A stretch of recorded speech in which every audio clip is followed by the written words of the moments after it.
Assalamualaikum warahmatullahi wabarakatuh. Kembali lagi bersama Bu Gurdian. Bagaimana kabarnya anak-anak hari ini? Alhamdulillah pada sehat semua ya. Kali ini kita akan belajar pada bab 1 pada materi meyakini kitab-kitab Allah, mencintai Al-Quran. Mari renungkan. Anak-anak, pernahkah berpikir untuk apa sebenarnya kita hidup di dunia ini? Pernahkah merasa kehilangan arah? Apakah hidup ini hanya menghabiskan usia tanpa memiliki manfaat dan kemudian tersesat?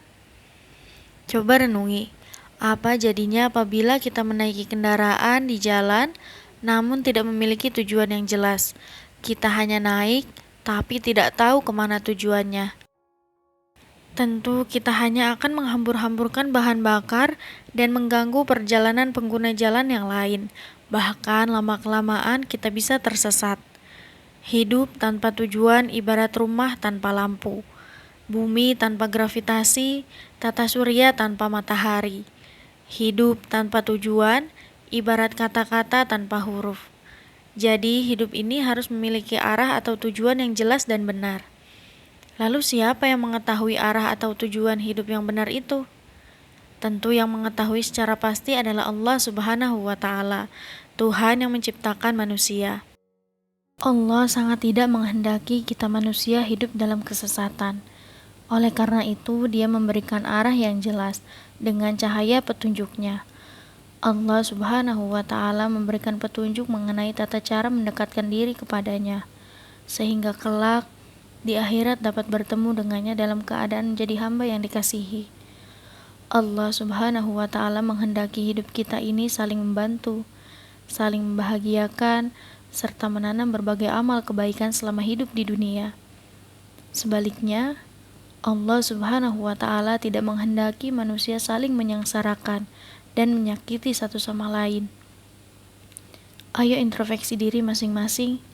Siapa di sini yang masih menyakiti hati teman, yang masih menyimpan dendam, teman yang ganti HP, dia yang kepanasan? Siapa ya? Atau siapa yang masih SMS? SMS adalah senang melihat orang susah, susah melihat orang senang. Semoga anak-anak ibu soleh-soleha semua ya. Maka detik ini juga tentukan arah kehidupanmu, agar dapat menjalani hidup dengan benar dan terarah, akan merasakan kebahagiaan dalam kehidupan. Jadi, siapa yang ingin hidupnya happy, nyaman, tenang, bahagia dunia akhirat, maka baca, pahami serta pegang teguh kitab-kitab yang diturunkan oleh Allah Subhanahu wa Ta'ala. Jika tidak, maka merugilah. Sungguh rugi dan sungguh merugi.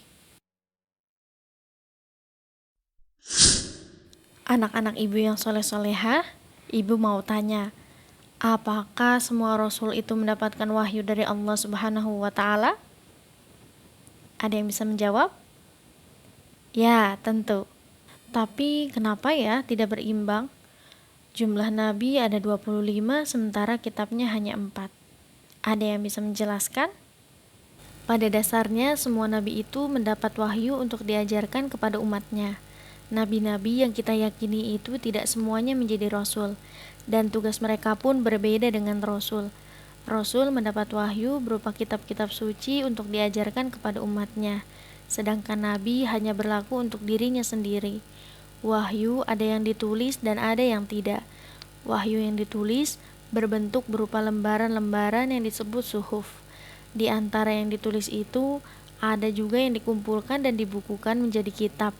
Nah, jumlah kitab ini yang harus kita yakini, yaitu ada 4. Iman kepada kitab-kitab Allah berarti percaya dan yakin dengan sepenuh hati bahwa Allah Subhanahu wa Ta'ala telah menurunkan kitab-kitabnya kepada para rasulnya. Ajaran yang terdapat di dalam kitab tersebut disampaikan kepada umat manusia sebagai pedoman hidup agar dapat meraih kebahagiaan di dunia dan di akhirat. Dengan adanya kitab-kitab Allah Subhanahu wa Ta'ala ini, manusia dapat membedakan mana yang benar dan mana yang salah, mana yang bermanfaat dan mana yang mengandung mudarat atau keburukan. Allah Subhanahu wa Ta'ala berfirman, Bismillahirrahmanirrahim. Yahdi bihillahu manittaba'a ridwanahu subulas salami wa yukhrijuhum minaz zulumati ilan nuri biidnihi wa yahdihim ila siratim mustaqim. Yang artinya, dengan kitab itulah Allah memberikan petunjuk kepada orang yang mengikuti keriduannya ke jalan keselamatan.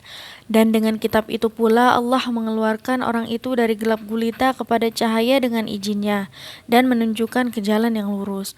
Quran Surah Al-Ma'idah ayat 16. Anak-anak, ada 4 kitab yang diturunkan oleh Allah Subhanahu wa Ta'ala ke dunia ini. Allah Subhanahu wa Ta'ala juga memberikan nama-nama untuk kitab-kitabnya tersebut secara berurutan, mulai dari yang pertama kali diturunkan hingga saat ini. Keempat kitab yang wajib kita yakini adalah Taurat, Zabur, Injil, dan Al-Quran. Kitab Taurat diwahyukan kepada Nabi Musa alaihissalam pada abad ke-12 sebelum Masehi. Nama Taurat berarti hukum atau syariat. Pada saat itu Nabi Musa alaihissalam diutus oleh Allah Subhanahu wa Ta'ala untuk berdakwah pada bangsa Bani Israel. Allah Subhanahu wa Ta'ala berfirman, Bismillahirrahmanirrahim. Walaqad atayna Musal kitaba la'allahum yahtadun. Yang artinya, dan sungguh telah kami anugerahi kepada Musa alaihissalam kitab Taurat agar mereka Bani Israel mendapat petunjuk. Quran Surah Al-Mu'minun ayat 49. Anak-anak, adapun pokok-pokok ajaran yang ada dalam kitab Taurat yang diturunkan di Bukit Sanai adalah sebagai berikut. Yang pertama, perintah untuk mengesahkan Allah Subhanahu wa Ta'ala. 2. Larangan menyembah patung atau berhala. 3. Larangan menyebut nama Allah Subhanahu wa Ta'ala dengan sia-sia. 4. Perintah menyucikan hari Sabtu. 5. Perintah menghormati kedua orang tua. 6. Larangan membunuh sesama manusia. 7. Larangan berbuat zina. 8. Larangan mencuri. 9. Larangan menjadi saksi palsu. 10. Larangan mengambil hak orang lain. Kitab Zabur diturunkan Allah Subhanahu wa Ta'ala kepada Nabi Daud alaihissalam untuk bangsa Bani Israel atau umat Yahudi. Kitab ini diturunkan pada abad 10 sebelum Masehi di daerah Yerusalem. Adapun kitab ini ditulis dengan bahasa Kipti. Allah Subhanahu wa Ta'ala berfirman, Bismillahirrahmanirrahim. Wa rabbuka a'lamu bima fis samawati wal ardh wa laqad faddalna ba'dan nabiyyina 'ala ba'din wa ataina Dawuda zabura. Yang artinya, dan Tuhanmu lebih mengetahui siapa yang di langit dan di bumi, dan sungguh kami telah memberikan kelebihan kepada sebagian nabi-nabi atas sebagian yang lain, dan kami berikan Zabur kepada Daud. Quran Surah Al-Isra ayat 55. Kitab Injil diturunkan kepada Nabi Isa alaihissalam pada permulaan abad 1 Masehi. Kitab ini diwahyukan di daerah Yerusalem. Kitab ini ditulis pada awalnya dengan menggunakan bahasa Suryani. Kitab ini menjadi pedoman bagi kaum Nabi Isa alaihissalam, yakni kaum Nasrani. Allah Subhanahu wa Ta'ala berfirman, Bismillahirrahmanirrahim. Qala inni abdullah ataniyal kitaba wa ja'alani nabiyya. Yang artinya, dan Isa berkata, sesungguhnya aku hamba Allah, Dia memberiku kitab Injil dan Dia menjadikan aku seorang nabi. Quran Surah Maryam ayat 30. Secara umum, kitab Injil berisi tentang: pertama, perintah untuk kembali mengesahkan Allah Subhanahu wa Ta'ala. 2. Membenarkan keberadaan kitab Taurat. 3. Menghapus beberapa hukum dalam kitab Taurat yang tidak lagi sesuai dengan perkembangan zaman. 4. Menjelaskan bahwa kelak akan datang kembali Rasul setelah Nabi Isa alaihissalam, yaitu Nabi Muhammad sallallahu alaihi wasallam. Kitab Al-Quran diturunkan pada abad ke-7 Masehi, pada kurun waktu tahun 611 sampai dengan 632 Masehi. Kitab Al-Quran merupakan kitab yang diturunkan Allah Subhanahu wa Ta'ala kepada Nabi dan Rasul yang terakhir, yaitu Nabi Muhammad SAW. Kitab suci Al-Quran diturunkan Allah Subhanahu wa Ta'ala sebagai penyempurna dan membenarkan kitab-kitab sebelumnya. Allah Subhanahu wa Ta'ala berfirman, Bismillahirrahmanirrahim. Nazzala 'alaikal kitaba bil haqqi musaddiqan lima baina yadayhi wa anzalat taurata wal injil. Yang artinya, Dia menurunkan kitab Al-Quran kepadamu Muhammad yang mengandung kebenaran, membenarkan kitab-kitab sebelumnya, dan menurunkan Taurat dan Injil. Quran Surah Ali Imran ayat 3.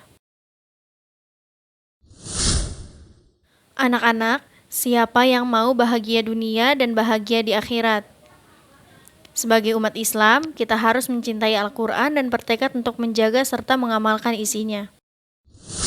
Alhamdulillah, pembelajaran kali ini sudah selesai. Bagi yang ingin bertanya ataupun request video pembelajaran lainnya, silakan tulis di kolom komentar ya. Sampai jumpa anak-anak. Wassalamualaikum warahmatullahi wabarakatuh.